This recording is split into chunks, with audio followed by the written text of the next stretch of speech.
Tomorrow is the first Saturday in May, which also kicks off Seattle's boating season. This marks the start of what is expected to be a busy spring and summer of water activities. King 5's Rich Marriott is live in Seattle on a boat alongside a boat captain. You are by Lake Washington near the Montlake Cut. How are things looking out there? Not the greatest in terms of weather, wet. But yes, wet. Wet is the word. But the good news is it's going to get better by tomorrow. But we'll talk about weather coming up a little bit. Right now I'm out here with Captain Ginger Marshall.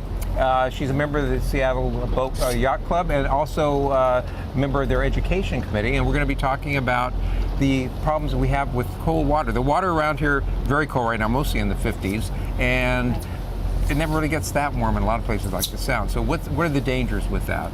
Well, you're absolutely right. You know, there's so many people that boat or kayak or paddleboard out on these waters, and it could be 70 degrees, 80 degrees out, and they think, well, the water's going to be warm too, so I don't need a personal flotation device, a life jacket.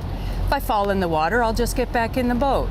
Well, that's a real misnomer because, as you say, our waters never get much above 50s. Well, I mean, even if you're a really strong swimmer, you're still at risk for this in the cold water, right? What happens when you fall in? Absolutely. When you fall in, the gasp or gag reflex kicks in, and you usually take water into your lungs, and you've got 1 minute to regain your composure.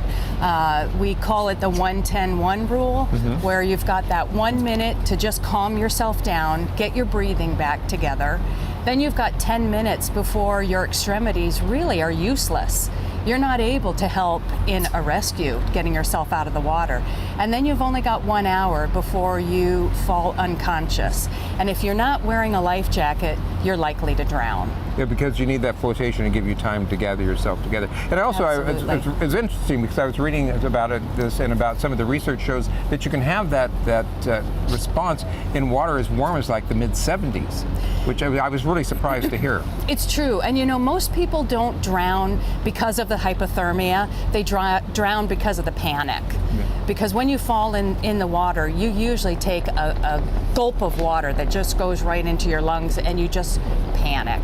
And it's hard to get yourself calmed down. And within that time, if you're not floating, you're sinking. Yeah, well, that's the reason for this, even when you're not planning on going in the water, because it's even worse if you're not expecting to go in and you fall in. So really good information. Appreciate that because we do have a lot of cold water around here, and we're going to talk about how cold it may be if you're sitting out here on the cut watching the parade tomorrow for all the festivities for the unofficial first day of boating season. And we'll have Ginger back in our next half an hour and talk about some education opportunities in case you want to learn more about being on the water around here.